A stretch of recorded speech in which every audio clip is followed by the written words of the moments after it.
Hello guys, welcome to my YouTube channel. Prime market ICICI और federal दोनों की तरफ से। देखिए, सबसे पहले आईसीआईसीआई बैंक की बात करें और बेस्ट ऑफ द लॉट है और आईसीआईसीआई बैंक के रिजल्ट्स डिसाइड करेंगे आपकी बैंक निफ्टी का परफॉर्मेंस और ओवरऑल बैंकिंग सेक्टर का परफॉर्मेंस। एनआईआई की बात करें तो केवल 9% की ग्रोथ है और प्रॉफिट में लगभग 6-6.5% की ग्रोथ आपको आती हुई दिखाई पड़ेगी।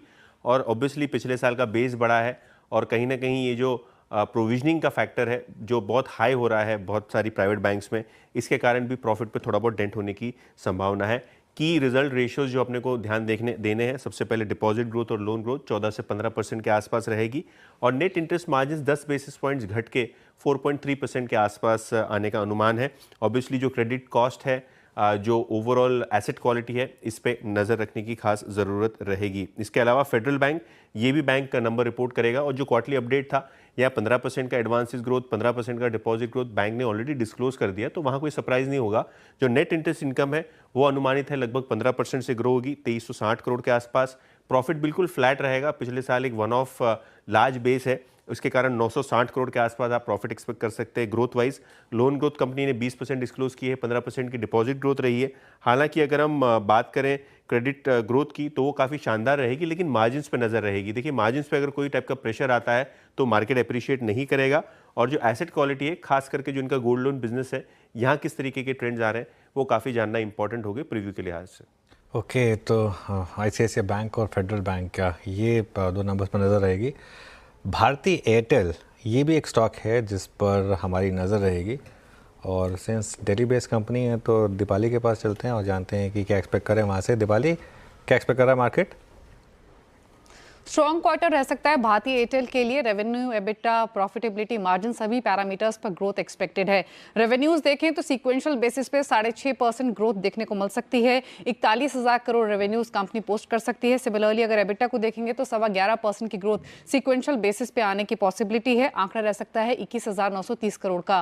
प्रॉफिटेबिलिटी का आंकड़ा देखेंगे तो एडजस्टेड पैट सीक्वेंशियल बेसिस पे 57% ग्रो होने की पॉसिबिलिटी है। सिमिलर ग्रोथ वाई बेसिस पे भी देखने को मिलेगी और 4613 करोड़ का आंकड़ा कंपनी रिपोर्ट कर सकती है। सिमिलरली अगर मार्जिन्स को देखेंगे तो एबिटा मार्जिन्स 53.4% पर रहने की पॉसिबिलिटी है, यानी सीक्वेंशियल बेसिस पे लगभग 2.25% की ग्रोथ देखने को मिलेगी। स्ट्रॉन्ग क्वार्टर इसलिए रहेगा क्योंकि टैरिफ हाइक का बेनिफिट मिलेगा कंपनी को। जुलाई 2024 में कंपनी ने टैरिफ हाइक किया था तो उसका रिफ्लेक्शन टॉप लाइन पर देखने को मिल रहा है और इनफैक्ट आमतौर पर जब टैरिफ हाइक होता है तो 2 से 3 क्वार्टर लगते हैं फुली रिफ्लेक्ट होने में रेवेन्यू साइड पर, तो आने वाले क्वार्टर्स में भी इसका इंपैक्ट देखने को मिलेगा। इसके अलावा अर्पू ग्रोथ काफी अच्छी एक्सपेक्टेड है, 9% के आसपास का जंप अर्पू में रह सकता है। सीक्वेंशियल बेसिस पे ये 210 से बढ़कर 230 के आसपास आने की पॉसिबिलिटी है। ऑल्दो अगर अलग अलग सेगमेंट्स देखेंगे भारतीय एयरटेल के तो मोबाइल बिजनेस में स्पेशली जो टोटल सब्सक्राइबर्स है वहां पर डिक्लाइन देखने को मिल सकता है 12 लाख के आसपास का सिम कंसोलिडेशन की वजह से, लेकिन जो एयरटेल बिजनेस है वहां पर अच्छी ग्रोथ एक्सपेक्टेड है 12% के आसपास की।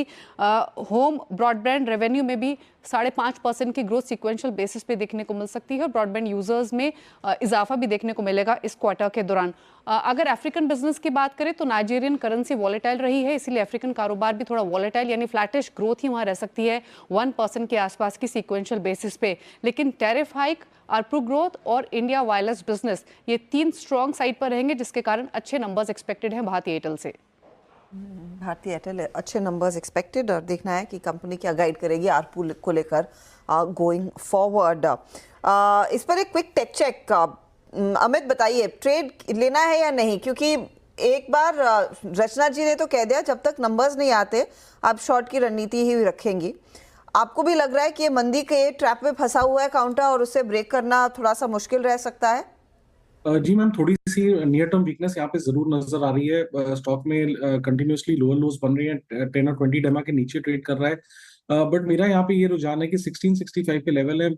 अगर इसमें स्लाइड आएगा तो date will be up to 1630 1640, जहाँ पे 50 डे एक्सपोनेंशियल मूविंग एवरेज है।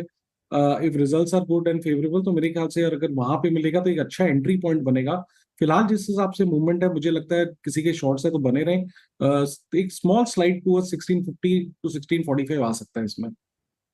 ओके, चलिए अब एक और नंबर, सन फार्मा, ये भी इंडेक्स का स्टॉक है। कंचन से जानते हैं क्या एक्सपेक्ट करें। कंचन, क्या एक्सपेक्ट कर रहे हैं? जी, नंबर्स हमें स्टेडी देखने को मिल सकते हैं। अगर रेवेन्यू की बात करी जाए तो 8% का इजाफा यहाँ पे एक्सपेक्टेड है, एबिटा में भी 12%, अगर मार्जिन देखें तो 2% तक हमें बढ़ते हुए दिखाई दे सकते हैं। At the same time profitability की बात करी जाए तो 13% यहाँ पे हमें प्रॉफिटेबिलिटी भी बढ़ती हुई दिखाई दे सकती है। अगर इनकी बात करें स्पेशलिटी प्रोडक्ट की तो यहाँ पे हो सकता है कि हमें एक स्टेडी इंक्रीज मूवमेंट देखने को मिले और ये वाई एंड वाई बेसिस पे 17% तक बढ़ते हुए दिखाई दे सकते हैं।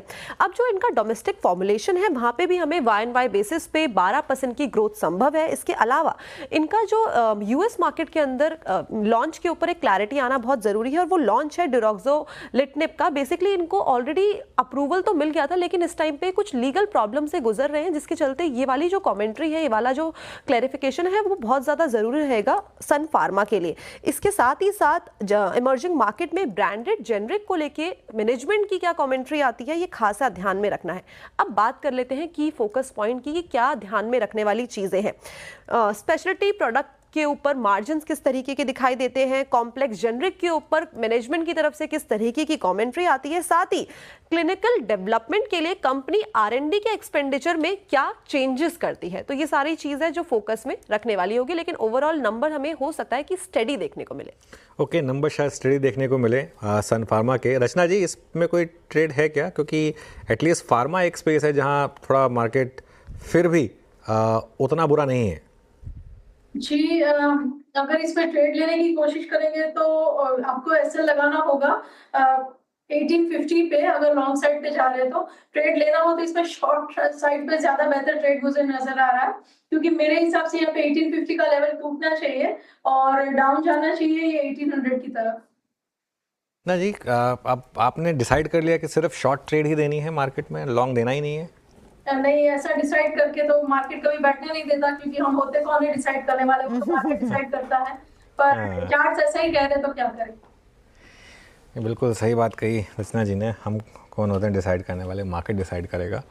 और बिल्कुल मीनवाइल थोड़े से सेंस ऑफ शॉर्ट कवरिंग अब आनी शुरू हुई है।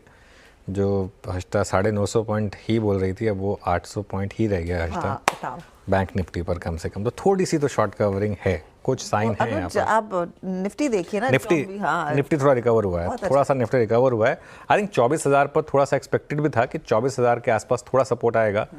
70 पॉइंट रिकवर हुआ है, लेकिन कुछ तो रिकवरी है। अब टिकेगी या नहीं, तिनके का सहारा। हाँ बिल्कुल है ना, ये वही है स्क्रीन पर आपके। चलिए काम करते, लेंगे एक ब्रेक और ब्रेक के बाद हर्षाब उपाध्याय को जोड़ेंगे, उनसे बात करेंगे कि मार्केट को वो इस समय कैसे अप्रोच कर रहे हैं और ऑफ कोर्स अर्निंग्स पर अब क्या टेक है। ब्रेक के बाद